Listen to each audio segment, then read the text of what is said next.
Okay, hi, I'm Mike with the research coordinator at Farming Smarter.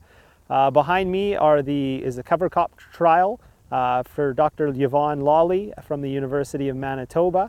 We're one of 4 or 5 sites across Western Canada. Other sites including Carman, Manitoba, Saskatoon, Saskatchewan, and Redvers, Saskatchewan. So what we have here is we have a rotational study. We've got 4 main crops that we're studying: peas, canola, wheat, and durum, and then perennial forage check, in our case, is alfalfa. And then we're looking at the effect of cover crops within that system. So what we're doing is we have 2 identical blocks of each rotation. One's going to get a cover crop and one's not going to get a cover crop. And then we're going to look at some of the different effects that happen. So we're going to be looking at a bunch of soil nutrient, N2O emissions, soil carbon effects. And then we're also going to be looking at the yield and kind of the overall management side of things, and just kind of trying to figure out whether or not this is a system that's worth adopting for farmers in this area, where it works, where it doesn't work, and what the pros and cons are going to be. When we're talking cover crops, we're talking about a crop that's either interseeded or seeded after the crop, and it's gonna kind of create a green cover for microorganisms, bacteria, soil bacteria, and things like that to help improve soil health. But at the same time, we're going to look at whether or not that's cost effective and whether or not that's environmentally effective. You can see the plots around us here in Lethbridge are a dryland cropping system. We're in sunny southern Alberta, and we haven't had much for rain this year. We've had about half of our traditional or half of our normal rainfall.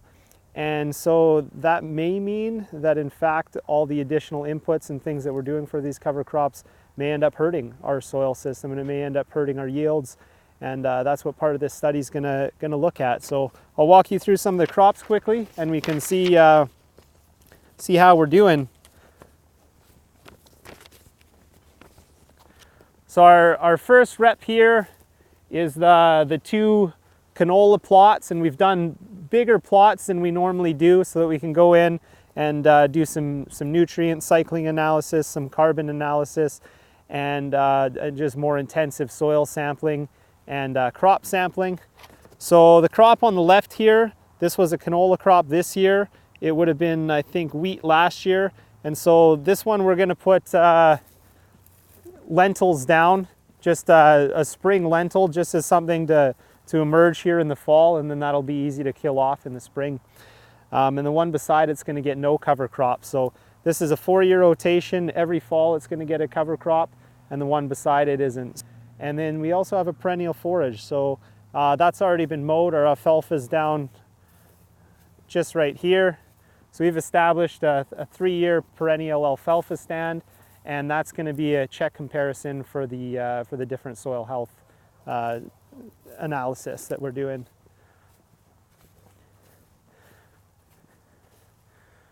So here's our alfalfa stand. The first year we got it established and not much else. This is the 2nd year, and we've come in, we've got a lot of regrowth in the front here, and we mowed it 1 time at the end of the year. We basically got 1 big cut off of it. We'll see what happens for that next year.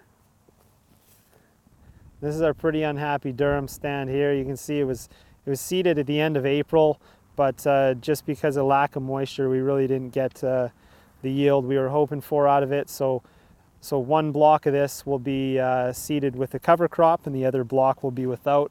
We're putting radishes down with the durum this year. And these 2 blocks here is the pea stubble.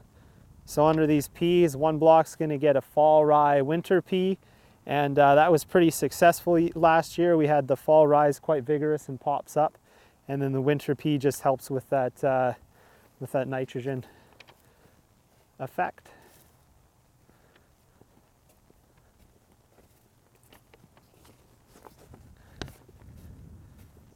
Last but not least, I'm bringing you over to our wheat crop. You can see everything's pretty green here, and that's because we had some issues at seeding time with this crop. The benefit was we got to go back in and try and reseed it with clover, which was unfortunately unsuccessful at the time of seeding. due to lack of moisture. So we've gone back in, we've tried to seed clover again about 2 weeks ago, and the hope is that we'd get some fall rains, get it established, and then harvest our crop and let the clover keep growing. So that's more of kind of an interseeding situation. All right, so the last thing we're waiting for is to get this weed off here, and then we're going to start establishing our cover crops, that being the lentils and canola, the radish and our durum, the fall rye, winter pea and our peas, and the clover and our wheat. And so we'll hope to get that done in the next week or two, and we'll see. We'll start taking some measurements on the cover crop, some heights, some biomass, and we'll see the staging and how things progress from there.